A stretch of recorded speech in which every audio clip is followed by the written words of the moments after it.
হাঁসফাঁস গরমে দই বড়া খাবে? তবে আজকের রেসিপি অবশ্যই দেখতে হবে। এই দই বড়া বানানোর জন্য আগের দিন রাত্রে ভিজিয়ে রাখা হয়েছিল বিউলির ডাল ভালো করে ধুয়ে। এবার সেই ডালে মিক্সিতে দিয়ে কয়েকটা কাঁচা লঙ্কা দিয়ে একটা মিশ্রণ তৈরি করে নেওয়া হয়েছে। এই মিশ্রণে দেওয়া হলো একটু লবণ আর একটু মৌরি। এবার এটা ফ্যাটানোর পালা। দই বড়ার এই মিশ্রণ যত বেশি ফ্যাটানো হবে তাতে কিন্তু বড়া তত বেশি ফুলবে। এবার মিশ্রণ ঠিকমতো ফ্যাটানো হলো কিনা জানার জন্য এবার ঘরে থাকা এমনি জল দিয়ে তার ওপরে যদি একটু মিশ্রণ দেওয়া হয়, যদি এরকমভাবে ভেসে থাকে তাহলে জানবে ফ্যাটানো একদম পারফেক্ট। এবার কড়াইতে সাদা তেল দিয়ে তেলটাকে গরম হতে দেওয়া যায়। তেল কিন্তু খুব বেশি গরম হবে না, একটু গরম হলেই তার মধ্যে কিন্তু এই বড়া ছাড়তে হবে। এই বড়া যাতে কড়াইয়ের গায়ে লেগে না যায় তার জন্য কিন্তু প্রথমে একটু চামচ দিয়ে তুলে দিতে হবে কড়াইয়ের গায়ের থেকে। আমাদের সঙ্গে যারা প্রতিদিন রয়েছে তাদের জন্য রইল অসংখ্য ধন্যবাদ এবং আমাদের আন্তরিক ভালোবাসা। আর যারা আজকে নতুন দেখছো তারা আমাদের সঙ্গে থেকেও এই অনুরোধ রইল। এই যে চামচ দিয়ে একটু তুলে দিলে তাহলে কিন্তু এটা আর কড়াইয়ের গায়ে লেগে থাকবে না। তারপরে আস্তে আস্তে ভাজা হলে খুন্তি দিয়ে এদিক ওদিক করে নাড়িয়ে হালকা লালচে করে ভেজে নিতে হবে। ভাজা হয়ে গেলে এটাকে তুলে রাখছি। এবার এই বড়াগুলো একটা জল বানাবো যেটার মধ্যে ভিজিয়ে রাখা হবে।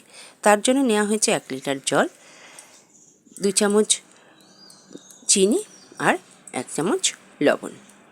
এবার এই জলটাতে ভালো করে চিনি আর লবণ গুলে তার মধ্যে ছেড়ে দিতে হবে বড়াগুলো। এই বড়াগুলো কিন্তু এই জলের মধ্যে 10 থেকে 15 মিনিট রাখতে হবে, তাতে এর মধ্যে এই জলটা ঢুকে গেলে বড়া কিন্তু ফুলে উঠবে এবং বড়া নরম হবে। এবার এর সঙ্গে সঙ্গে আমরা আরেকটা কাজ করি, চলো একটু ভাজা মশলা তৈরি করে নিই। তার জন্য শুকনো কড়াইতে দেওয়া হয়েছে জিরে, মৌরি, শুকনো লঙ্কা এবং এটাতে কিন্তু ধনেও দেওয়া যায়। এটাকে ভালো ঠান্ডা হয়ে যাওয়ার পর মিক্সিতে একটা গুঁড়ো তৈরি করে নেওয়া হয়েছে। এবার হচ্ছে তেঁতুলের চাটনি। খানিকটা তেঁতুল ভিজিয়ে রেখে এবার তার থেকে কাতরা ভালো করে বার করে নিয়ে তার মধ্যে দেওয়া হয়েছে পরিমাণ মতো লবণ আর চিনি। এবার এটাকে এই চাটনির সঙ্গে ভালো করে মিশিয়ে একটু ভাজা মশলা দিয়ে দিলেই তৈরি হয়ে গেল আমাদের তেঁতুলের চাটনি। এবার এখানে 15 মিনিট হয়ে গেছে, দেখো বড়ার ভেতরে কেমন জল ঢুকে গেছে এবং বড়াগুলোকে এরকম 2 হাতে চেপে চেপে তুলে নিতে হবে। এবার হচ্ছে দই ফ্যাটানোর পালা। এর জন্য একটু দই নিয়ে তাতে একটু জল, স্বাদ মতো লবণ ও চিনি আর দিয়ে দইটাকে ফেটিয়ে নিতে হবে।